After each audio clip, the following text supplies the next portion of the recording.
Je crois que la conversation que vous vous apprêtez à écouter est l'une de celles qui m'a le plus ému depuis le début de ce podcast.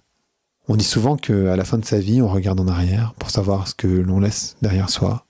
Imaginez que vous avez sauvé des dizaines de millions de vies, que vous avez assuré plus d'égalité sociale en France, mais aussi à l'étranger. Comment est-ce que vous vous sentiriez ? C'est précisément ce qu'a fait mon invité du jour, Xavier Emmanuelli. Il a 83 ans. C'est un médecin qui est à l'origine du SAMU social, mais aussi de Médecins sans frontières. Il a travaillé dans des prisons, il s'est battu toute sa vie pour plus de justice sociale. Et c'est un homme qui regarde en arrière avec une humilité sans pareille. On parle de beaucoup de choses, en particulier de son héritage familial, de la création du SAMU, puisqu'il a participé aussi, du SAMU social, on parle de justice sociale, de comment convaincre Jacques Chirac de lancer le SAMU social, mais aussi de l'hôpital aujourd'hui. Ce qu'il est devenu et comment il faudra le réformer selon lui. Et vous verrez qu'il ne prend pas vraiment de pincettes pour en parler. Alors j'espère que vous pourrez partager avec moi cette émotion profonde que j'ai ressentie et qui m'a fait pleurer quand je suis sorti de cet entretien. Donc je vous souhaite une très bonne écoute. Allez Jean, c'est parti.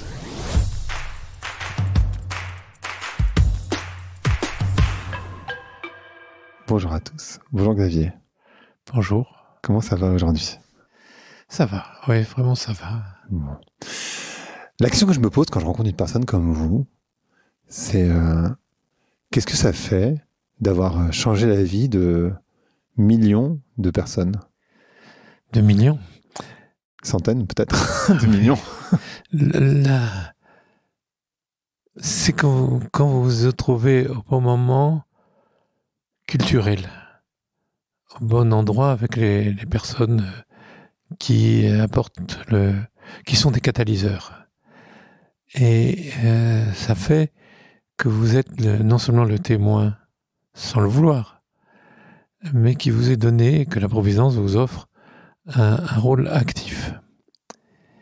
Et c'est ce qui s'est passé lorsque je voulais absolument faire de l'urgence, voyez-vous. Mon père était un médecin généraliste, un médecin qui avait traversé des événements. Il venait de la Corse, vous savez, une île. Je vois bien. Oui, je sais bien.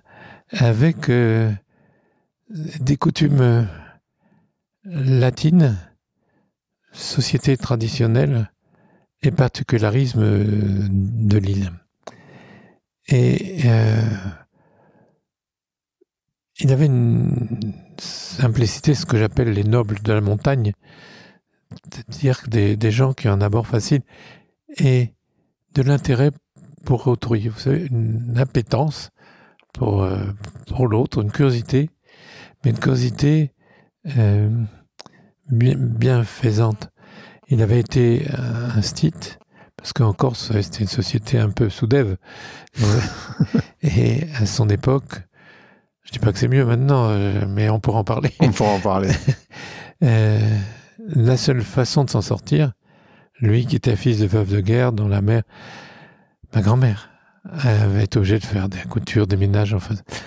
Et donc, qui a été pupille de la nation, et donc qui a conquis sa différence de statut social avec une sorte d'entêtement, il voulait y arriver. Et donc, après ses études, il a fait l'école normale d'instituteur, où il a rencontré ma maman, qui faisait le même périple, mais d'un autre. Et je suis là, à cause de ça. Mais la Corse, c'est à l'époque un pays patriarcal. Et puis, ils voulaient bouger, c'était des jeunes gens. Et ils sont en quelque sorte exilés. C'était des enfants de l'exil. Ils sont venus à Paris où on avait un vague coussin. C'est toujours la même chose. Il y avait une diaspora. Chacun se sentait tenu d'aider l'autre. Et il est devenu, à force, il est devenu médecin, fait des études de médecine. Puis c'était la guerre. Et puis, il a été confronté à des choix qu'on ne connaît plus. Pas beaucoup d'outillage, pas d'antibiotiques, tout ça. Donc, beaucoup de compassion. Et un intérêt pour les gens. Donc j'ai eu cette formation. En somme, c'est pas une formation avec des mots, hein, parce que il ne se passe rien avec des mots. Ils ont tous été jetés au vent, mais avec des situations. Et j'ai donc fait de la médecine. Il était médecin à Ormesson, ville semi-rurale, semi-urbain, et j'ai grandi dans la campagne. C'est vrai, très librement, comme on peut plus imaginer les enfants lâchés comme ça jusqu'au soir. Et donc, vous voyez, le monde a vraiment changé. Il y avait une liberté, on poussait, quoi. Et puis, j'ai été médecin, ça vous étonnera pas. Et j'ai fait des remplacements de médecins d'une médecine de l'époque. C'est-à-dire que j'ai pu faire des accouchements à domicile. Si vous voulez, c'était un médecin encore puissant et très isolé. Mmh. Il n'y avait pas tant que ça. Et les gens attendaient quelque chose du médecin qui était de l'ordre magique. Quelqu'un qui a une puissance, qui a fait mourir, qui a fait naître des tas de gens, il doit savoir quelque chose sur la nuit, sur la vie, sur la mort. Et puis en même temps, tout le monde n'a pas la sécurité sociale. Comme disait ma maman, mais enfin tu ne l'as pas encore fait payer celui-là, mais tu sais, il n'y a pas d'argent. Et donc une espèce de compréhension du statut du pauvre, parce qu'il vient de la pauvreté. Vous voyez. Bien sûr. Et compassion, intérêt pour autrui. Mais moi, donc j'ai fait cette médecine-là, où vous êtes seul. Et j'ai toujours voulu faire de l'urgence. Et donc la seule façon d'y arriver, c'est de faire une spécialité d'anesthésie-réanimation. Mais j'ai fait beaucoup de remplacements, 36 d'ailleurs, à la campagne et tout. Et ça vous donne un certain point de vue, cette médecine de solitaire, jour et nuit, si vous voulez, pas 35 heures et tout ça. Il n'y a pas assez mais un espèce de devoir. On vous appelle, il faut y aller. Et vous essayez de négocier. Mais les gens avaient aussi du respect pour la fonction. Pour l'homme, c'était ce qu'ils étaient, mais la fonction. C'est pour ça que j'ai coutume de dire les 5 fonctions du médecin de l'époque étaient médecin de famille, c'est-à-dire un médiateur familial, puisque les gens vivaient sur 2 ou 3 générations. C'est les grands-parents, les parents, mais aussi les cousins, les cousines, les oncles, les tantes. Mais vous devez connaître. Donc, sur 3 générations, et pendant que les parents travaillent au champ, c'est les grands-parents qui transmettent à leur façon, en se mettant en scène, mais ils transmettent quelques valeurs traditionnelles. Et donc, il y a un médiateur familial, c'est une personnalité, il devient souvent l'adjoint au maire, ou en tout cas c'est un notable, médiateur social, médecin, bien sûr, mais cette espèce de gourou de l'autorité, mais une autorité pas mal placée. Et surtout un accompagnant fraternel. C'est-à-dire que les gens, il n'y avait pas de soins palliatifs, de trucs comme ça, puisque les gens mouraient à domicile, mais ils venaient gratos par fraternité. Vous n'avez pas payé, c'est pas des vraies visites. C'est des visites de, comment vous direz, courtoisie quasiment. Ou de compagnons d'éternité. Ouais, c'est ça. C'est très beau. Et on a le même statut, le même rang. Je viens avec toi. Donc voilà, c'est la noblesse du métier de l'époque. Puis les gens étaient un peu naïfs, ils étaient pas déniaisés comme maintenant avec Michel Simès ou que sais-je. Ils connaissaient pas leur organisme. La sexualité, ils savaient s'en servir, certes, mais ils savaient pas ce que ça représentait.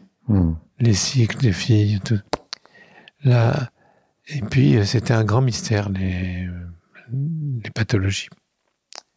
Naturellement, ça renforçait un peu le pouvoir médical. Mais c'était de bonne aloi. De bonne aloi. Le monde a changé. Il a changé. On n'est plus une société traditionnelle où le temps est cyclique, vous savez. Le printemps, les récoltes, les labours. Et donc, avec des... vous avez l'impression d'être dans quelque chose qui a un sens. Bon, c'est le temps qui revient. C'est au moment où les enfants grandissent aussi, on se renforce, et puis ils vieillissent et meurent. Mais c'est des cycles, oui, mais comme la terre se repose l'hiver, tout renaît au printemps, il n'est pas impossible que la vie humaine quand on est sous terre, se prépare pour une germination. Donc, si vous voulez, tout est à sa place, à une bonne place. Et puis, pour lui, il y a eu la guerre qui a tout bouleversé. L'acharnement contre les Juifs. Lui, il ne comprenait pas que vous aviez une erreur de naissance. Et c'était plus fort que lui. Donc, vous le trouvez sur le... C'est injuste, lui et ses mamans, parce qu'ils ont pris tous les risques. Donc, il était heurté que quelqu'un, simplement, parce qu'il était né juif ou noir ou jaune, pouvait être au banc de la société. Mais il faut dire que c'est difficile à comprendre d'un point de vue. Ça n'a aucun sens. Enfin, ça en a un, mais... Non, ça n'en a pas. Ça n'en a pas. C'est comme si l'humanité se scindait en petits morceaux plus valables les unes que les autres. Mais aux yeux de qui? Aux yeux de qui? Donc voilà, il m'a appris ça, mais j'ai voulu faire de l'urgence. C'est-à-dire, comme tous les jeunes, je voulais voir le résultat tout de ce suite que je faisais. J'étais fasciné. Évidemment, toute ma jeunesse me racontait l'histoire d'Henri Dunant, de Louis Pasteur, des grands médecins. Ben, mine de rien, vous qui avez fait du marketing, ça finit par vous imprégner. Et j'ai pas eu un vrai choix, dans le fond. La médecine, il n'y a pas moyen de faire autrement, si vous voulez, je vois pas. Mais tu fais ce que tu veux. Oui, je fais ce que je veux. Mais c'était bien préparé, non? Mais ça, c'est ce qui explique votre métier de médecin. Mais le fait de créer le SAMU social, de cofonder Médecins sans frontières, c'est encore une autre étape. Enfin, je veux dire... Je vais vous la dire. Naturellement, je vous dévite tout ça comme si c'était un récit logique, causalité, tout ça. Mais bien entendu, je le sais que en me retournant sur ma vie et en essayant de construire un truc logique, c'était pas comme ça, bien entendu. Bien sûr. Mais cela dit, c'est intéressant de le dire parce que je pense que pour beaucoup de gens qui essayent d'avoir un chemin, qui essayent de trouver un sens à leur vie, c'est important que vous le puissiez le dire. Ben, en fait, c'était pas linéaire. Et ça peut pas. Ça peut pas parce que, d'abord parce que maintenant je sais le scénario, parce que je l'ai vécu, mais j'avais pas les codes. Et donc, ce qui m'intéressait quand même, que vous le croyez ou non, hérité de mon père, j'avais de la compassion. Les gens qui étaient mal, ça me rendait mal, si vous voulez. Et je vous assure, physiquement, je voulais faire quelque chose, bien maladroitement, puisque... Et donc, voilà, l'urgence. À l'époque, il y avait le SAMU en perspective. J'étais chez un maître que j'avais choisi. On pouvait choisir où on va. Alors, moi, issu du petit peuple, je disais, il faut un maître de gauche. C'était pas la majorité des mandarins de l'époque. Non, à l'époque, certainement pas. Est-ce que maintenant, c'est ça, je n'ai pas de réponse. Et alors, mais il se prétendait de gauche, mais vous apercevez que bon, c'est un grand médecin, mais j'en avais rien à foutre. Mais d'un autre côté, il m'a appris la technique. C'est un maître à l'ancienne. C'est un homme dur. Fanamili, c'est-à-dire fanat militaire. Il a fait la campagne de France comme infirmier. Et ce qu'il avait enthousiasmé, c'est l'efficacité du monde militaire. Et quand il a fait il était un des pères du SAMU. Comme vous savez, quand les choses marchent, ils ont plusieurs pères. Quand ça ne marche pas, vous laisse. Ils sont enfants, comment on dit ils sont... Une fille mère, allez. Voilà, il n'y a plus personne. Et donc, c'est un des pères, mais un des plus importants. D'accord. Il y a d'autres noms, Louis Laringue, Serre, tous ces grands types qui ont apporté leur petite pierre, mais lui avait une vision militaire. Et je peux vous la résumer, il disait, l'urgence n'aime pas la démocratie. Pourquoi ? Il dit la démocratie, par contre, c'est un moment extrêmement important quand vous prenez l'information pour vous faire une idée. Vous n'avez pas les idées tout de suite. Mais une fois que vous l'avez pris, seul ou avec votre équipe, vous prenez une décision d'intervention. Décision stratégique. Et après, impossible d'en changer. C'est-à-dire que vous avez le numéro, le degré du choix stratégique, puis après vous demandez à vos équipes, ou c'est vous-même, qui l'applique. Donc, le niveau stratégique, le niveau d'application et d'exécution. Donc, 3 niveaux, mais ne peut être que hiérarchisé. Une action qui n'est pas une action de terrain, bien entendu. Je ne vous parle pas d'action politique. Une action de terrain ne peut être que hiérarchisée. Et il n'y a pas plusieurs intervenants. Si vous êtes planté, à quelque niveau que ce soit, c'est vous qui payerez, vous le chef. Nous apprenez ça. Si c'est votre collaborateur qui s'est trompé, il sera saqué, mais vous payerez, vous, chef. Et donc, voilà les valeurs qui nous impliquaient, et je crois qu'on était d'assez bons urgentistes. Il nous expliquait comment ça marche dans l'organisme. C'est une mise en scène, c'est court, on venait de loin pour les voir gesticuler, du théâtre, pédagogue. Et puis, et surtout, il nous apprenait l'urgence. Et mon époque, c'était la décennie de l'urgence. 65-75. C'est SOS Médecins, 65. C'est SAMU, qui est dans les années 70, bien que la loi, il a fallu attendre 86. C'est Médecins sans frontières. Ça a été aussi au niveau européen, non, au niveau international. L'UNRO, United Nations Disaster Relief Office, c'était un concept qu'on n'avait pas, l'urgence. Bien entendu, tout le monde sait, les médecins savaient intervenir sur une hémorragie, mais le concept de l'urgence, c'était pas ces accidents de voiture. Les chirurgiens n'étaient pas faits pour ça. Ils connaissaient l'orthopédie, mais savaient opérer, mettre des prothèses, mais improviser à chaud. C'était en quelque sorte la médecine de guerre. Mais la médecine de guerre, c'est pour les militaires. Mmh. Et on ne connaissait pas dans le civil. Donc on a tout inventé. Et c'est en effet les militaires qui nous ont appris et formés. Et donc vous voyez, quand vous dites comment ça s'est passé, c'est le tournant d'une époque. C'est la rencontre de maîtres, de gens qui étaient catalyseurs, qui avaient un rôle à jouer. Et donc j'ai eu la chance de faire partie de ces élèves. Par exemple, quand quelqu'un vous dit, vous avez choisi d'aller chez lui, le premier jour dans sa bibliothèque, une promotion de 25, il dit, je vous félicite d'avoir choisi le meilleur, oui, d'accord, tant qu'à faire. Il dit, mais voilà, que je vous explique. D'abord, vous aurez une demi-journée de congé par semaine, le dimanche après-midi. Vous serez de garde. Évidemment, c'est un peu bête, un jour sur deux, une semaine sur deux. Il n'avait pas de personnel, il était bien obligé de faire comme ça.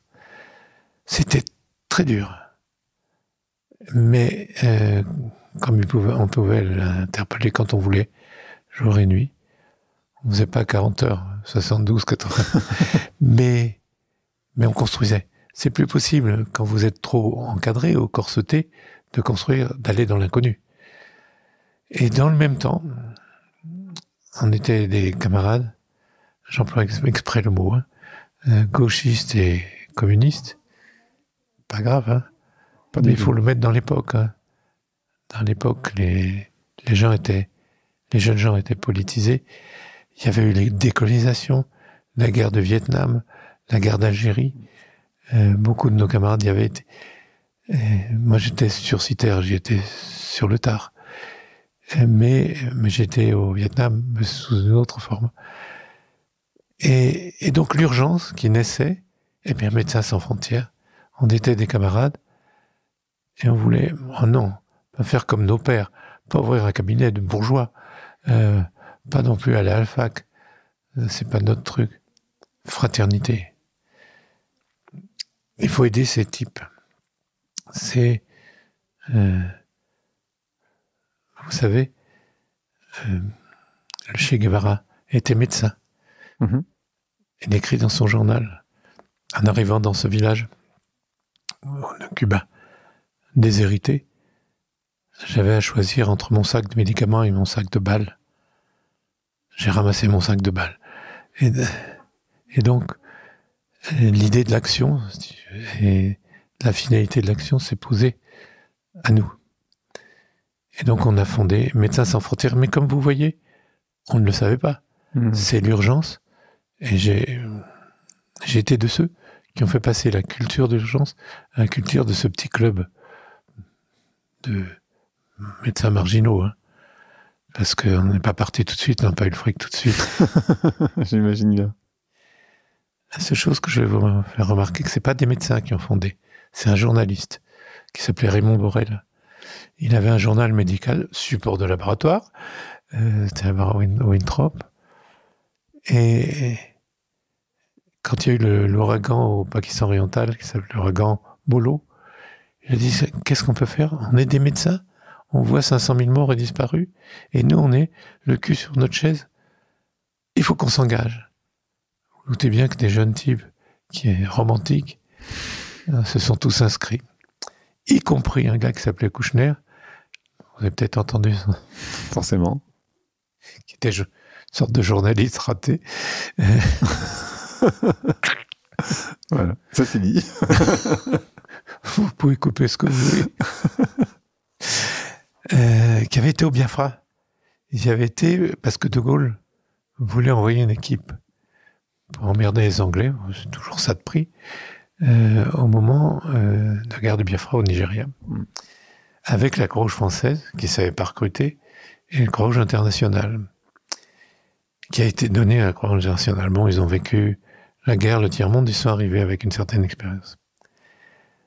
Mais c'était 2 ans auparavant.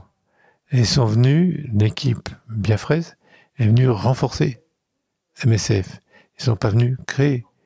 Les racines de MSF, c'est l'urgence, c'est le SAMU, c'est la découverte de l'extrême pauvreté, c'est le tiers-monde qui était très politisé, vous savez. C'est les non-alignés, Bandung. Ça vous dit rien parce que vous n'êtes pas de cette génération. Mais il y avait le bloc communiste, le bloc occidental, et il y avait des pays comme l'Égypte, comme Cuba, qui disaient, nous, on n'est nulle part. On n'est pas du bloc communiste, on n'est pas du bloc. Et donc, c'était on a forgé ces 2 géographes, mais leur nom va me revenir, qui ont forgé le mot tiers-monde, par analogie au tiers-État. Vous savez, ancien régime. Oui, dans tiers-monde. Et donc, on était à la fois des médecins, à la fois des urgentistes, à la fois rêvant d'aventure, vous doutez bien. C'était pas le Club Med qu'on cherchait. Oui, non. Et voilà, c'est comme ça MSF. Et, est-ce que je peux continuer Bien sûr. Mon idée, mais c'est a posteriori que je le sais, c'est qu'on cherchait ce que toutes les civilisations ont cherché, c'est-à-dire une initiation. On allait dans l'inconnu, mais on a été obligé de quitter notre territoire familier, territoire affectif, d'aller dans des endroits malfamés et dangereux. Et surtout, on était 24 heures sur 24 sous le regard de ses camarades qui attendaient le moment où vous alliez craquer, vous doutez bien. Et donc, c'est une éducation, ça, je le crois. C'est dur, hein. Vous pouvez pas craquer. Et puis, vous vous endurcissez. Mais il y a un récit derrière. Le récit des correspondants de guerre, des résistants, tout ça. Un récit qui nous portait. Donc, des aventuriers ou pseudo-aventuriers. Non, mais c'est pas pseudo-aventurier. Donc en fait, ce qui est intéressant dans ce que vous dites, c'est que, évidemment, quand on regarde aujourd'hui Médecins sans frontières ou le SAMU social, c'est évidemment des réalisations énormes. Mais ce que j'entends, mais peut-être que vous allez me dire l'inverse, c'est que quand vous l'avez fait, c'était complètement empirique. Il y avait une démarche d'aventure, une volonté d'être dans l'urgence.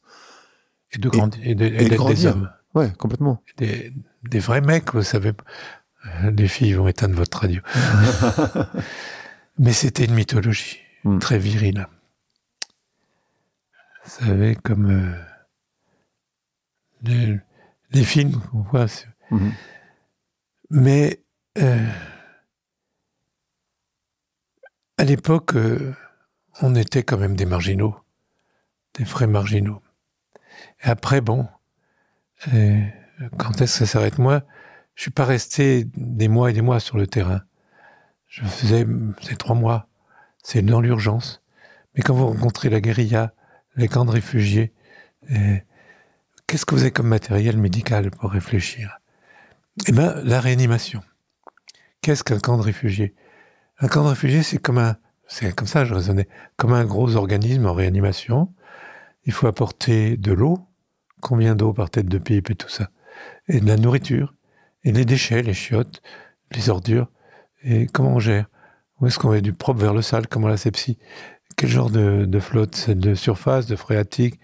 Les ordures, vous en faites quoi? Les gamins vont jouer avec les rats là-bas. Comment on les brûle? Mais on les brûle sous le vent.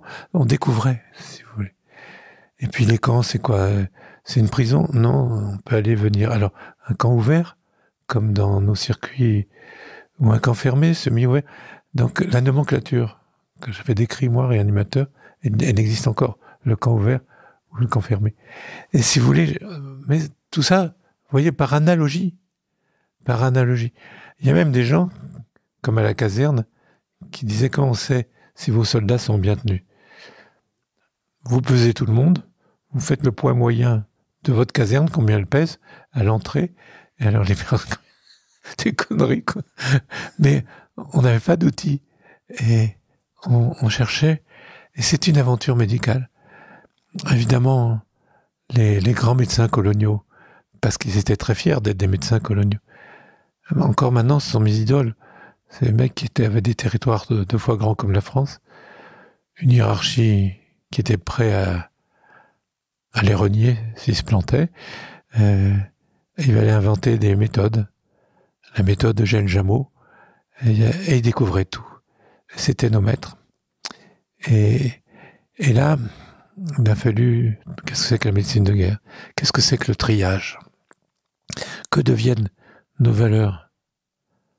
Je me rappelle, on était à la frontière du Cambodge, en Thaïlande, il y avait des grands camps de réfugiés, et les Vietnamiens qui avaient poussé les Khmers rouges rentraient. Et pour agacer un peu les forces de la frontière, envoyaient des mortiers dans le camp de réfugiés. Et à chaque fois, ça faisait des morts, des blessés. Et un jour, moi j'étais déjà à mission de supervision. Donc je me rends au bloc opératoire, pas au bloc, à l'infirmerie. Si seulement il y avait eu un bloc. À l'infirmerie, voir mes camarades, et à ce moment-là, alerte, mortier, alors ça pleut. On entend des cris qui viennent du coin, d'un peu de tous les coins. Et puis, on dit fin de l'alerte. D'accord? On dit, c'est la Croix-Rouge internationale. Vous savez, il y avait des tranchées en zigzag pour pas être pris en enfilade. Tous les véhicules devaient être tournés vers la sortie. Enfin bref. Et ce que vous savez tous. Et on nous amène un Toyota, puis un autre, mais sur le plateau, il y avait les gens blessés. Et on l'amène à l'infirmerie, où voulez-vous? Et donc, moi, on monte sur le plateau, les médecins. Je regardais, bon, c'est un fémur, c'est une rate, une toute jeune fille, toute pâle, bien sûr. Elle a 18 ans. Et qu'est-ce qu'elle a? Vous soulevez son sarong, elle a tripe à l'air. Inopérable, vous ne pouvez rien faire. Ni au bloc, ni à notre poste, ni à Bangkok, ni à Paris. Vous ne pouvez rien faire, pleine guerre gravissime. Donc, je dis, on laisse tomber, on ne va pas perdre son temps. Et je saute du camion, et mon copain, Daniel, il reste. Et je le vois, il est assis, et il a sur sa cuisse la tête de la fille, Il lui caresse les cheveux, il lui parle en français, et lui essuie sa sueur. Je dis, mais qu'est-ce que fait ce con? T'as besoin de lui, là, c'est... Ah, j'ai compris. Il doit y avoir une caméra. Ah, le voyou. Je regarde, il n'y avait pas de caméra. Je dis, mais qu'est-ce qu'il fout? Je ne comprends pas ce qu'il fait. N'empêche qu'il le payera, c'est une faute professionnelle. Il devrait être là. Et puis, au bout d'un moment, il saute du camion, et il me dit, j'étais son chef, elle est morte. Je dis, oui, bon, c'était prévisible. Et j'ai mis des mois à comprendre que c'est ça qu'il fallait faire, d'accompagner son frère humain, qui n'était pas du tout prêt à la mort, parce qu'elle était toute jeune, qu'on n'avait rien à foutre. Il y avait les autres qui feraient le boulot, mais que ce boulot-là, il n'y a que lui qui pouvait le faire. Ça s'appelle un travail humain, d'homme. Il faut oublier qu'on est un spécialiste dans certains cas. Et j'ai appris ça. J'ai appris, pourtant je suis plutôt un brave type, mais je voyais la blessure, si vous voulez. Je voyais pas le cœur. Je vous le raconte spontanément parce qu'il me revient sans doute. Je revois je vous dis, je vois l'environnement. On est le soir, il y a du sang sur le... Et pour lui, c'était la catastrophe, il sort, et puis c'est son constat. Mais j'ai pas su tout de suite ce qu'il fallait voir. C'est ça, la formation, vous voyez? Et ce que j'entends aussi, c'est que vous avez utilisé ce mot d'ailleurs, c'est intéressant, alors c'était quoi le mot que vous avez utilisé? Vous étiez des personnes à part, un peu sur le côté finalement. Marginaux. Ouais. Est-ce que... parce qu'en fait, il faut oser être marginal dans une société, c'est pas si simple. Oui, mais on avait notre diplôme. C'est vrai, ça protège. Mais est-ce qu'il faut... parce qu'on a tendance à rentrer dans les clous, quand même avec des diplômes. Mais regardez, je resterai, je crois, dans ma tête et dans mon cœur marginal toute ma vie. J'ai pas fait une carrière universitaire, je suis pas très connu, j'ai une notoriété, c'est vrai, mais je me fais pas d'illusions pour ce que ça vaut, hein. Mais ça vaut beaucoup, vous avez sauvé des millions de personnes. Alors reprenons à ça. C'est vrai, quand j'étais au SAMU, j'avais des dizaines de gens, parce que on m'appelait pas pour un bobo. Notre équipe venait quand c'était gravissime. C'est vrai. Et je savais faire. J'avais eu un bon maître. J'étais pas plus mauvais qu'un autre, pas meilleur, mais pas plus mauvais. Et puis j'ai été l'homme le plus important de la vie des gens qui étaient blessés, c'est vrai. J'ai sorti des griffes de la mort, pas tous, mais et je m'appliquais. Je peux vous dire que c'était un échec si j'y arrivais pas, quelle que soit la gravité. Mais ça, c'est des trucs qu'on peut pas dire. Mais je vous le dis quand même. Ce sentiment de frustration, merde, je l'ai pas sorti. J'ai pas sorti qui? Je n'ai jamais rencontré qui que ce soit. Jamais rencontré un homme. J'ai rencontré des cas, des mécaniques. Mais les gens ne savent pas que j'ai existé. Ils ne connaissent pas mon nom. À la rigueur du chirurgien, je suis pas jaloux, mais du grand chirurgien. Mais l'anesthésiste, le réanimateur, qui a fait tout le boulot, qui s'est cassé la tête, qui a su quand il fallait changer de stratégie, d'autres molécules. Je n'ai quand même pas connu. Dans le fond, dans ma vie de réanimateur, j'ai rencontré personne. Ça aurait bien étonné mon père, qui était un vrai médecin. Oui, mais alors, ça c'est sûr, mais alors, c'est pas forcément vous directement, mais en créant le SAMU social et puis Médecins sans frontières, alors c'est pas directement, mais en ça, vous avez impacté la vie de millions de personnes. C'est vrai. On a créé un outil. Et on crée l'outil. Et donc, c'est ça, l'intelligence du créer un outil tout en se mettant en valeur. On était dans des endroits où les bombes pleuraient. Mais d'un autre côté, l'émission où il n'y a pas la guerre nous paraissait fade. Il ne faut pas charrier. il faut pas se prendre au sérieux. Je comprends. Et c'est vrai qu'après, quand vous voyez dans des camps, vous voyez des petits bouts de chou, quand j'ai été la première mission au Bangladesh, des petits enfants qui cherchaient leur bouffe dans les ordures. Je me rappelle même du nom. C'est que je rencontrais un très, très bel enfant qui ressemblait à mes enfants. C'est tout brun avec des yeux noirs. Oui, ça doit vous dire quelque chose. Forcément. Et que j'avais laissé à Paris. Et donc, j'étais resté au Bangladesh.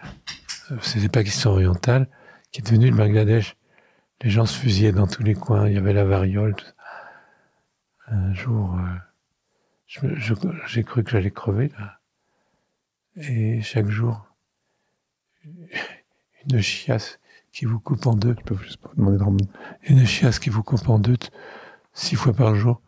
Et vous rencontrez le délégué de la Croix-Rouge, qui a la même chose que vous, parce que vous avez une tourista géante. Et quand on se rend compte, oh, mais vous avez bonne mine ce matin. Vert cadavérique. Pour se souvenir. Bien sûr qu'on l'a payé l'initiation. Mais j'ai tenu le coup. Et quand je suis rentré, pour vous expliquer le décalage, à Orly, parce qu'on n'arrivait pas à Roissy, à Orly, mon frère vient me chercher, il me voit tout maigre, il dit, mais qu'est-ce qui est passé? J'ai pas trop bouffé, et puis voilà. Bon.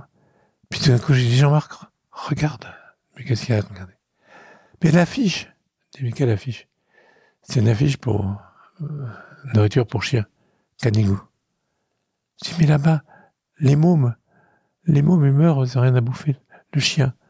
Il m'a dit, t'es fatigué. Il comprenait.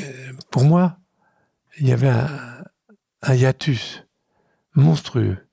Qu'on fasse une publicité pour la bouffe pour chiens, oui, chat d'ailleurs, et qu'on n'ait pas compris qu'il y avait des enfants qui crevaient parce qu'on ne pouvait pas bouffer, vous comprenez? Mais il n'y a aucun rapport. Bien entendu, on peut faire les deux. Mais moi, je n'avais pas compris parce que j'avais été sur le terrain, vous comprenez? Et c'est ça qui se passe. Quand on est confronté, qu'on est naïf, on pense que, oui, si vous supprimez 2 bombardiers, vous pouvez sauver, c'est ce que racontait Raoul Faureau. Mais c'est pas les mêmes budgets, c'est pas les mêmes destinations. Et il n'y a aucun rapport entre eux. C'est pour ça que la politique, c'est compliqué, vous comprenez. La question qui me vient, naturellement, c'est aussi parce que je vois le livre derrière, sur l'omerta à l'hôpital. C'est quoi votre vision de l'hôpital aujourd'hui? On en parle énormément. Et vous avez des rôles politiques en plus, donc... Oui, politique, j'étais sur un strapontin. Vous faites pas d'illusion. J'arrivais plutôt à la com. Mais enfin, je suis en partie sur les mines antipersonnelles et sur l'urgence. Je peux travailler, ça ne coûtait pas grand-chose. Qu'est-ce que j'en pense? Je pense que ça a été au moment de toutes ces années d'acquisition. On a fait un système génial, très perfectionné. Le premier employeur d'une mairie, c'était l'hôpital. On a construit des hôpitaux. On a les années 70, on a exporté des hôpitaux. Un système vertical. C'était Robert Debré, là, avec sa réforme de 58, il y en a eu 50 000 autres, avec la sécurité sociale généralisée. On a fait un outil prodigieux. C'était de l'époque. On a fait le SAMU, on a fait des dépenses considérables. C'était de l'acquisition. Après, il a fallu faire tourner. Et après, il a fallu dire, on n'a pas rationalisé les coûts, les personnels. Et finalement, on n'a pas eu les moyens de notre politique. Et ce fleuron, impossible à entretenir. Il fallait une métamorphose de ce que nous étions devenus, de ce que la sociologie était. Par exemple, vous ne pouvez pas faire les 35 heures à l'hôpital connerie. C'est-à-dire comment on fait pour ce temps nécessaire, perdu autour de la machine à café, où on se repasse les consignes, où on se donne la subjectivité. Il y a un temps nécessaire, pas de rendement, pas de productivité, un temps nécessaire, non pas pour s'occuper de la maladie, mais du malade. Et donc, on n'a pas compris le tournant. L'hôpital, tel qu'il est obligé de crever. Qu'est-ce que vous voulez faire? On ne peut pas l'entretenir. Il ne répond pas à ce que les gens demandent. Oui, on est formidable, on peut faire des greffes de cœur. Et alors? Et alors l'intérêt du pauvre malade qui vient, qui dit, je veux qu'on me regarde. On n'est pas foutu de... Il faut faire une... il faut qu'il crève, cet hôpital-là. Il n'est plus à la mesure de nos désirs. Vous voulez mettre des postes, et alors? C'est pas comme ça. Il faut pas mettre le public d'un côté et le privé, mais non. On met tout le monde ensemble. Je prends toujours l'exemple. Allez, on est en 1917. Il y a Foch, par ses espions, par ses aviateurs, il dit, en général, vous savez, il y a une concentration d'Allemands dans cette région, j'ai l'impression qu'il va faire une attaque. Il prend plein de renseignements, il dit, merde, c'est bien, il faudrait se préparer. État de logistique. Il dit, on n'y arrivera pas. Il écrit au ministère de la Guerre, en disant, allez, il faut m'envoyer 60 millions de cartouches, 25 000 canons au fusil, parce qu'on n'y arrive pas, et des jeunes gens. Et si la réponse, on lui dit, oui, mais vous avez eu, votre dotation déjà du mois dernier, vous êtes en train de la dépasser, qu'est-ce que vont dire les autres? Non, démerdez-vous avec ce que vous avez. Eh bien, on aurait perdu la guerre. Or, la lutte contre la maladie, contre la mort, c'est une guerre. Et on peut pas... Et un accompagnement. Et il ne faut pas oublier notre statut biologique, qui est de mourir quand même, de vieillir, de mourir. Les vieux, on ne les met pas dans des hangars pour qu'ils crèvent quand même, qui s'appelle leur PA, et pour que des margoulins se fassent du blé dessus, du blé en raclant sur la bouffe, sur les couches. Mais c'est vous qui les avez rendus incontinents, parce qu'il n'y a pas assez de personnel pour les conduire aux chiottes.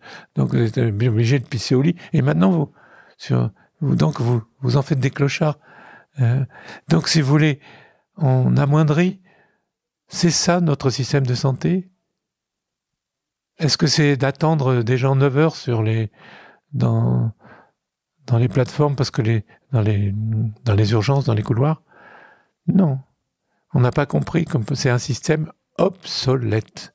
Donc il crève. Voilà. D'accord. Très clair. Et alors, si on repartait d'une page blanche, admettons, pourquoi pas après tout? Si quelqu'un renversait la table? Ouais, on renverse la table. Qu'est-ce qu'on fait?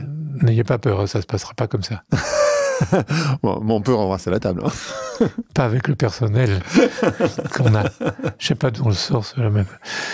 Non, j'ai pas le droit de dire ça, si. Vous pouvez dire ce que vous voulez. Eh ben, qu'est-ce que j'avais aimé, moi? C'est des hôpitaux pavillonnaires, des petites unités de quartier, des maisons médicales. L'intrusion des bénévoles pour accompagner. C'est pas que les hommes machines qui sont intéressants. C'est les hommes en train de vivre, d'avoir peur de la mort, de la souffrance, et d'avoir de la compassion et de la consolation, du poids d'être au monde. Mais je vous dis ça parce que, à mon âge, font des consolateurs, des accompagnants, de s'intéresser au périple d'un malade. Par contre, de garder son urgence, tout ce qu'on a fait de puissant, mais les hommes ne sont pas des mécaniques. Il y a l'homme augmenté, vous vous rendez compte? Augmenté. On rêve. Et là, il ne s'est pas passé, écoutez bien, comment on appelle, législature, enfin, non, je vais revenir aux lois. Une nouvelle arrivée d'une nouvelle équipe gouvernementale depuis 2 ans. Chaque fois qu'est arrivé un nouveau gouvernement, chaque fois il y a une loi sur la fin de vie. On tourne autour, mais ces vieux font chier, ils coûtent cher. Ils ont bien le droit, pour vieux, d'avoir le suicide assisté. Et là, il y a des réflexions. C'est tout ce qu'on a trouvé. C'est ça le goût de la vie. Moi, j'ai vécu longtemps. Il y a des moments durs, mais il y a des moments... Ma maman, elle est morte très, très vieille. Elle a perdu la tête depuis longtemps. Mais elle savait, quand on rentrait dans le salon, qui était favorable, qui était hostile, quel était le type de temps qu'on avait, la lumière. On acquiert toujours et jusqu'au dernier moment quelque chose parce qu'on est sur la terre des métamorphoses, des acquisitions. Vous comprenez? C'est comme ça que moi, vieux médecin, je peux toujours penser comme ça. Mais alors, ce que vous dites, c'est qu'il faudrait... Parce qu'en fait, on a beaucoup centralisé, on a créé des grosses machines, des gros hôpitaux. Qu'est-ce qu'on en a à foutre? Regardez, les hôpitaux de proximité si rassurants. Les maternités de proximité. Ah oui, mais elles ne sont pas assez performantes, 1000 pour occuper du personnel. Et alors, rappelez-vous Foch, qui demandait ses canons. On va tout perdre. Bon, voilà ce que je pense, hein, puisque c'est vous qui me le demandez. Ben, je vous le demande et je suis ravi de votre réponse. Enfin, en fait, elle a énormément de valeur. C'est intéressant parce que c'est vrai qu'on a eu tendance à... Et je pense que c'est le siècle dans lequel on vit tous les deux, au siècle d'avant. Economicus, moi je vais partir bientôt. Moi je suis encore là un petit peu. Je vous laisse les clés. Je ne sais pas combien de temps on va avoir, je ferai de mon mieux. Mais d'optimisation, de performance. Et ça sert à quoi? À ce que quelques mecs se fassent un peu les couilles en or et les autres non? C'est ça le... Ça veut dire qu'il manque la dimension métaphysique. Qu'est-ce que ça veut dire être vivant sur la Terre? Totalement perdu. C'est pas à peine que je vous raconte les nombres innombrables, l'infini, quoi. Et on va se poser la question sur les performances. Non, on rigole. Mais ça paraît tellement... Évidemment, je me prépare, je suis dans la rampe de lancement pour l'éternité. Et donc, je cherche le sens. C'est une manière de... C'est pas que je crois en Dieu, mais... Je serais très malin de croire qu'il y a un Dieu infini, moi qui suis fini, incompréhensible. Mais je crois que les hommes peuvent s'améliorer et répondre à des questions par la beauté, je crois. C'est Dostoïevski qui disait « La beauté sauvera le monde », et en effet. Et le père Joseph Wrezinski, de ATD Carmonde, il disait « Le beau, le début de l'insertion. Le beau. » Et où est le beau? Autour de nous, quoi. Promenez-vous dans Paris, trouvez-moi une réponse, s'il vous plaît. Paris qui faisait rêver le monde entier. Les petites Coréennes qui viennent sur le pont Alexandre III se faire photographier dans leur mariage. Le romantique, dans le Paris. Regardez si c'est ça le beau. Oui, je suis plutôt... Pensez plutôt à la transcendance. Qu'est-ce qui s'occupe de la transcendance? Je dis des conneries, mais vous m'obligez. Hein. Non, mais je vous invite je vous invite, moi tout va bien. Mais en même temps, vous parliez de sens de votre propre vie, mais moi, de mon âge, moi j'ai 45 ans, j'ai la sensation que... Enfin, moi je pense souvent à qu'est-ce qui va se passer quand je serai sur mon lit de mort? Et je me dis, je regarderai en arrière ce que j'ai fait. Voilà. Et est-ce que c'était... Voilà, est-ce que ça correspondait aux valeurs que j'avais? Mais vous avez fait des tonnes de choses. Non. Je veux dire, c'est comme rare. Je vous ai dit, vous étiez au bon endroit, au bon moment, à la bonne époque. Et j'ai eu un tout petit peu d'audace. C'est tout. Et j'ai rencontré des hommes valeureux. J'ai eu cette chance. J'ai été ouvert. Pas tout de suite, parce qu'il y avait que moi. Mais après, quand vous laissez un peu la place, et que vous pensez du bien des gens, que vous les trouvez bien. Je n'ai pas eu d'amis. J'ai eu des compagnons, j'ai eu des camarades. On était dans l'action. On ne s'aimait pas comme amis, on était compagnons. On partageait quelque chose. Ça aussi, ça manque. Qu'est-ce que j'ai fait? En toute humilité, et je vous le dis, c'est pas une coquetterie, parce que j'ai eu vous doutez bien qu'un mâle vigoureux venant de Corse a un certain narcissisme. Vous voulez bien le croire? Bien sûr. Et je pense que vous avez eu vos heures de gloire, vous avez eu les honneurs, on va dire. Et chercher à séduire. Pas que les minettes, séduire tout le monde. Dans l'absolu. Dans la séduction. D'ailleurs, les minettes aussi. On l'imagine. Mais si vous voulez, tout ça, petit à petit, vous relativisez. Qu'est-ce que j'ai fait? J'ai fait le taf, je crois. Mais est-ce que vous croyez que je me souviens de mes défaites, vous? Des fois où j'ai refusé? Je me souviens de ce qui a marché. Ben forcément. Mais quand à quel moment? C'est comme on disait aux gens, vous êtes croyants, vous? Parfois, le soir. et là, est-ce que j'ai été à la hauteur? Oui, là, j'ai toujours été accompagné d'un récit jusqu'à ce que je cherche à être loyal avec moi-même. J'ai été loyal avec les autres, oui. C'était les valeurs de mon père, c'était facile, ça. Loyal avec soi, c'est plus compliqué, hein. Comme je vous ai dit, je ne me rappelle pas, de loin, pas toutes mes défaites. Mais j'étais content quand ça marchait. Et puis, les compagnons. Le SAMU social, vous croyez que ça s'est fait comme ça? Il a fallu que je séduise Chirac, qui ne demandait pas mieux, il en avait besoin. Le SAMU, on n'avait que des ennemis. On nous appelait les cornichons. Quoi, ces connards prétendent faire de la médecine dans la rue, sans examen complémentaire, sans radio et tout ça? C'est des escrocs. Médecins sans frontières, oui d'accord, c'est les Boy Scouts qui vont aller sauver leurs hommes. Allez savoir, c'est pas des trafiquants. Oh oui, je pense qu'ils font leur rapport au SDEC. Vous voyez, je les ai entendus, tout ça. Bon, il a fallu y aller. Mais en même temps, il y avait un récit pas mal. Mais au bout d'un moment, vous exigez quelque chose. Et d'ailleurs, plus les chances se rapprochent, qu'est-ce que j'ai fait quand j'ai pesé sur la Terre? Voilà, c'est des questions qui se posent de transcendance.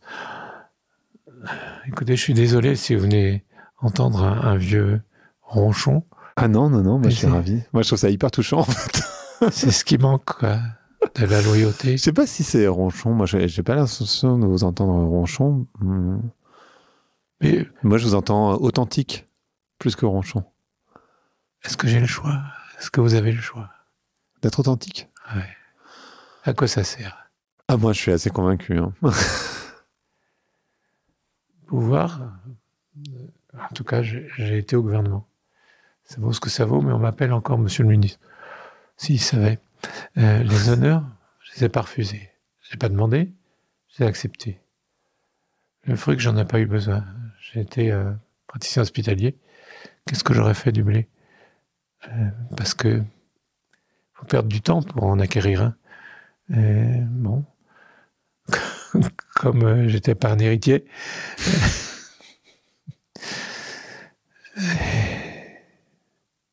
Qu'est-ce que vous voulez qu'il fasse? Voilà. Merci mon Dieu. Merci la Providence. Donc, avant, dans les campagnes, quand quelqu'un allait mourir, vous savez, ils tiraient les draps. Il y avait puisqu'ils mouraient à domicile, les vieilles observaient, les vieux, mais il y avait beaucoup de vieilles survivants. Tiens, il fait ses bagages. Quand il reste sur il fait ses bagages pour où? Et donc, il y avait... Oui, il faut faire des bilans, plus ou moins bien foutus. Il n'y a rien à transmettre. Rien. D'abord, cette époque ne le permet pas. La transmission se fait avec les tripes, quoi. Mon père m'a pas parlé. Et moi, je lui ai pas parlé, c'est un grand regret. Mais il m'a tout transmis, vous comprenez? Moi, je sais pas ce que j'ai semé. J'ai eu des élèves, enfin des disciples, parce que j'avais rien de technique à transmettre. Je sais même pas me servir correctement d'un ordinateur, oui. J'ai pas d'outils à transmettre. Mais la grâce, qui est de... Si tu penses que c'est faisable, on le fait. Ça, c'est pas mal. Il y a un petit espoir, alors on y va. Donc, allez, te raconte pas d'histoire. Vous voyez, des mots comme ça. C'est des mots de consolation, quoi. Mais ça sert à... Autrement, qu'est-ce que vous voulez transmettre? Et si on me demande qu'est-ce que tu auras à dire aux jeunes, allez-y, les mecs. Mais en fait, vous plaisantez, mais en vrai, quand vous dites allez lisez les mecs, Et les filles. Et les filles, bien sûr. Attendez, ne vous trompez pas d'époque. Soyez prudents. Je reprenais vos mots. Mais il y a plein de gens qui n'y vont pas, qui osent pas, qui sortent pas du cadre. Qu'est-ce qu'il y a à perdre? Il n'y a rien à perdre. Il n'y a rien à perdre.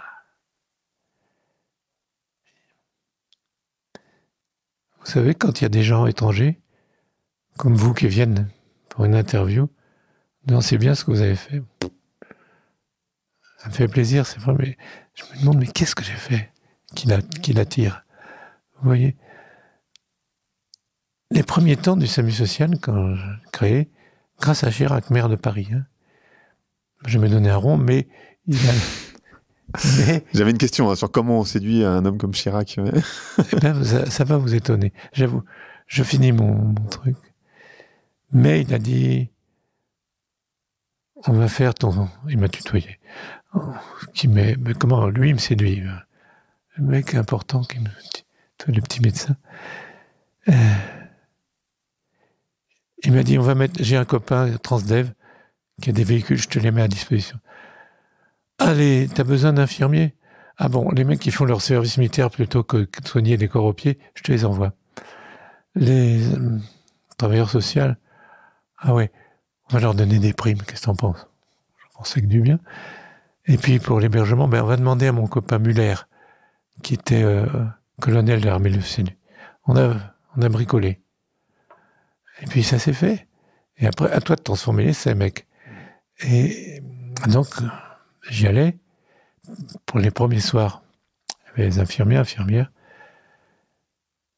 J'étais pas un chrétien furieux, hein, mais un chrétien de civilisation. Je disais, écoutez, cette nuit dans les rues, vous allez rencontrer des gens qui sont de même rang et de même statut que vous sur la terre. Évidemment, pas de même rang social, vous le constaterez. Mais de même statut, oui. Leur vie a aussi d'importance que la vôtre. C'est important. Et donc, traitez-les comme vous me traiterez. Pas tout à fait parce que je suis votre chef. Mais j'avais osé ça. Et les gens, mais quand vous leur parlez comme ça, mais vous leur dites, saute du 4e étage, je te le demande, ils sautent. Et vous les entraînez. Vous dites, je compte sur toi, ça a de la valeur ce que tu fais. Et je te le prouve. Et puis la deuxième chose, mon chef de garde toute la nuit, viens avec moi. Donc si vous voulez, il faut aussi payer un peu. De soi-même. Un petit peu. Parce que j'étais pressé de rentrer après quand même. Bah, faut dormir aussi. Non, puis il y avait ma femme à affronter. Oui, effectivement. S'il n'y avait que dormir. Ça, moi je rigole. Mais tous les copains de MSF, tous, ont pris des gardes comme je leur demandais. Vous voyez, ces camarades valeureux, ils avaient compris qu'il se passait quelque chose. Et ils venaient. Encore maintenant, quand j'ai besoin d'eux, c'est des vieux cons, mais ils viennent. Ils ont 10 ans de moins que moi. Parce que la vie a été belle pour eux. Et ils ont le même cheminement, vous comprenez? Alors, comment on séduit Chirac? Alors, il y a ça, mais j'avais une autre question en tête, mais oui, je veux bien que vous me disiez comment on séduit Chirac. Je vous signale, dès qu'on a nous tourné, c'est la loi et l'ordre. J'en suis absolument convaincu, quelle que soit la société, quand tout va bien, on peut se permettre un peu d'humanitaire et de regarder les pauvres, mais quand c'est un peu... c'est le flic. Entre le flic et la bonne sœur, c'est toujours le flic. Pardon si je choque vos... Bon. Toujours est-il qu'il y avait une brigade d'assistance pour personnes sans abri, la BAPSA, qui pouvait ramasser les gens en vertu d'une loi. C'est des délinquants, des délits de mendicité, des délits de vagabondage, et les amener à Nanterre. C'était dans un état. Des fois, ils ont sauvé sans le savoir des vies, mais enfin. Mais quand même, ils disaient pas, s'il vous plaît, monsieur, veuillez montrer dans mon carrosse avec des gants blancs. Non, c'était pas comme ça. C'était violent. Mais bon, le flic, c'est pas de la science sociale non plus. Hein. Et je m'étais dit, il faut que je fasse un truc. Je connaissais à fond le SAMU social. Le SAMU, évidemment, parce que j'étais premier couteau chez mon patron. Donc, je faisais tous les sales coups. Et la rencontre avec le journaliste, je le faisais mousser. Donc, je savais tout. Je dis, on va faire un SAMU social. Je l'ai écrit. Manquez pas une virgule.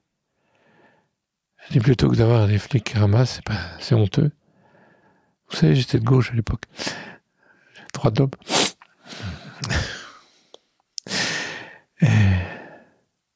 J'ai envoyé...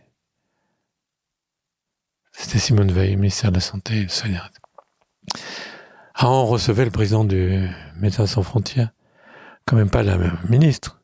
J'étais reçu par l'énarque de service. Elle avait lu mon truc. Elle m'a regardé droit dans les yeux. Elle dit, docteur, nous ne ferons pas votre système. Vous allez faire apparaître une population que nous ne saurons pas traiter. Non, par contre, on a des centres d'hébergement. J'ai dit, écoutez, je suis médecin, répétez-moi un peu exactement ce que vous avez dit. Je me l'ai répété en me regardant. Dans les yeux, on ne fera pas votre système. Bon, c'était foutu du côté du ministère. J'ai demandé à la DAS qui m'a envoyé balader. Puis après, j'ai été à la DASES, et puis à la DAS des Hauts-de-Seine, et puis tous les gens. Puis les copains m'ont dit, mais pourquoi tu ne vois pas le maire de Paris? Un homme de droite, vous rigolez. Mais si, je t'assure, il venait de faire la carte Paris Santé. Bon, comment faire pour avoir le rendez-vous? Un de ses conseillers lui passe le dossier, et lui fait faire le tour de dossier à ses conseillers, à ses copains. Et puis, j'oublie, je suis en train de fermer. Là, je peux vous raconter cette histoire. Mes consultations à Nanterre, j'ai 2 infirmières et 2 garçons. Parce qu'on ne peut pas me mettre le nec plus ultra, on met un Martiniquais, un Guadeloupéen. Des mecs, n'étaient pas des foudres de guerre, hein, c'est pas... mais d'une gentillesse avec les hommes perdus. Et je me rappelle encore c'était des petites gens, hein, mais gentils, et qui avaient de la pitié, de la compassion. Et donc j'étais très content d'avoir ces gens-là et mes infirmières qui ont compris le boulot. Et un jour, donc, après tout ça, je faisais mes auscultations, je cherchais de la tuberculose, et il y en avait. Et puis le téléphone sonne. Et mon garçon, qui s'appelle Louis, dit Loulou, le téléphone. Oui, mais lui, il faisait son PMU, il n'y a pas de Loulou, téléphone. Ça va. Il va entraînant les pieds. Téléphone. Louis, je m'énerve. Puis Louis, qui est-ce? Xavier, c'est Chirac. Arrête tes conneries, c'est qui? C'est Chirac, enfin. Je dis, mais merde. Je deviens furieux. Allô? C'est le docteur Manet. C'est le cabinet de monsieur le maire. Monsieur Chirac voudrait vous parler. Il avait lu. C'était arrivé. Il dit, docteur, ça me ferait plaisir que vous veniez me voir. Pendant que je parlais, l'autre con disait, dis-y pour mon appart, dis-y pour... Et il vérolait toute la conversation. Cher Louis, il a fini par l'avoir, mais pas par moi. Je vous dis qu'il y a une fin heureuse. Et il m'a convoqué. Et j'ai été le voir, donc il avait lu. Et tout le monde m'avait dit, il ne faut pas le faire. Quand même. Parce que les technos disaient, c'est trop cher, pour faire quoi? Vous voyez, pour... Et il me fait asseoir, parce qu'il avait la carte Paris Santé, puis je crois qu'il avait une arrière-pensée d'aller plus loin à l'époque. 93. Et... Asseyez-vous, docteur. Alors, racontez-moi. Oh, j'ai dit, monsieur le maire, c'est facile. Il y a des gens qui sont illégitimes sur la terre et on ne fera jamais rien pour eux. Et là, j'ai vu qu'il dit, quoi? Qu'est-ce que vous me dites? Des gens illégitimes? Ben, j'ai dit oui. Je lui raconte. Et là, j'ai vu, il me dit, tout bim, on va le faire ton truc. C'était Chirac, hein, qui avait bien d'autres défauts. Je vous les raconterai, mais éventuellement. À un autre moment. Puis j'ai pas envie. Mais il m'a fait un coup aussi, sans le savoir. Il y avait tous ces conseillers qui assistaient, les directeurs, tout ça. Puis il se tourne vers eux, il fait « Eh mais ceux-là, ils vont vous mettre les bâtons dans les roues. Alors tu m'appelles. et 25,5 mortels d'un seul coup. Pas mal. Attendez, j'ai encore une question à vous poser. Petite. Toute petite. Vous parliez tout à l'heure de cet homme, camarade, qui avait cette femme qui mourait sur ses genoux. Daniel Pavard. Et vous disiez tout à l'heure, ce qui manque à l'hôpital, c'est de prendre soin, d'avoir... Attendez, il faut que vous ayez le micro. Non, de comprendre la détresse. De comprendre. Mais ils ne sont pas formés à ça, les médecins, aujourd'hui. Ben oui, mais je le regrette, il n'y a qu'à les former. Pourquoi on les fait sur numerus clausus, sur un quart de demi-point il n'y a pas assez de médecins, des connards qui ont dit il n'y a pas assez de médecins, d'où on en importe des gens dans la fonction et non pas dans ceux qu'ils sont. Pourquoi on ne fait pas des études comme ça? On leur apprend vaguement un peu de psychologie, mais publier, c'est l'enseignement, la recherche et la clinique. C'est les 3 axes. Attendez les mecs, c'est aussi des gens qui vont crever. C'est pas avec la fac qu'on apprend ça. Où sont les modèles? Pourquoi il n'y a pas dans les consultations aux urgences les assos? Quoi, elles sont déshonorantes? Moi, j'ai fait toute ma vie associative. Non, aussi un peu à l'hôpital, mais pour être honnête. Mais pourquoi on mélange pas? Pourquoi pas les infirmières qui prennent des décisions d'orientation? Pourquoi? Qu'est-ce que c'est que cette hiérarchie de médecins, cette hiérarchie technique? Moi, je veux bien qu'on ait une hiérarchie technique, mais ça repose. Est-ce que vous croyez que Pavard était moins titré que moi? Et c'était un médecin généraliste. Mais c'est lui qui savait. Et c'est peut-être ceux-là qu'il faut faire rentrer. Des vieux de la vieille. Les retraités qui prennent leur retraite à 60 ans. Attendez, vous avez une autre vie, là. C'est la vie de transmission. On vous a payé aux études, vous avez eu une clientèle obligée, et maintenant, il faut transmettre. Transmettre, non pas la technique, laisser les jeunes faire. Transmettre la traversée de la vie. Qu'est-ce que ça va appris? Ah ben, justement, des histoires comme celle de Daniel, j'en ai 50 à vous raconter. Et j'ai une dernière question, parce que c'est la question que je pose toujours pour le podcast. C'est systématique. Le podcast s'appelle Vlan. Vlan, comme quand on claque une porte. Et donc, je voudrais savoir à quoi vous voulez ouvrir et où claquer la porte. Une idée, un concept, un principe, mais avec le micro. Arrêtez votre technicité, on n'en a rien à foutre. Un homme sera augmenté dans ses vertus, pas dans sa technique. Pensez à ça. Transmettez pour qu'il soit meilleur. On est des êtres sociaux. On n'existe que par le regard et dans le regard des autres. Faisons fructifier ça. On a fait fausse route. Complètement fausse route. Depuis l'ère industrielle, depuis qu'on a... La technique a apporté beaucoup de choses, je suis d'accord, a fait des progrès considérables. Et alors, on en est à dire droit de mourir dans la dignité. Et moi, je dis droit de vieillir dans la dignité. Droit de vivre dans la dignité. Les performances, qu'est-ce qu'on s'en fout? Il faut que les gens s'épanouissent. Vous savez, il y avait un petit dessin de Sampé. Vous connaissez Sampé? Bien sûr. On voit un jeune homme qui fait au clair de lune. On le voit à genoux auprès d'une fille qui est sur son banc avec son chapeau.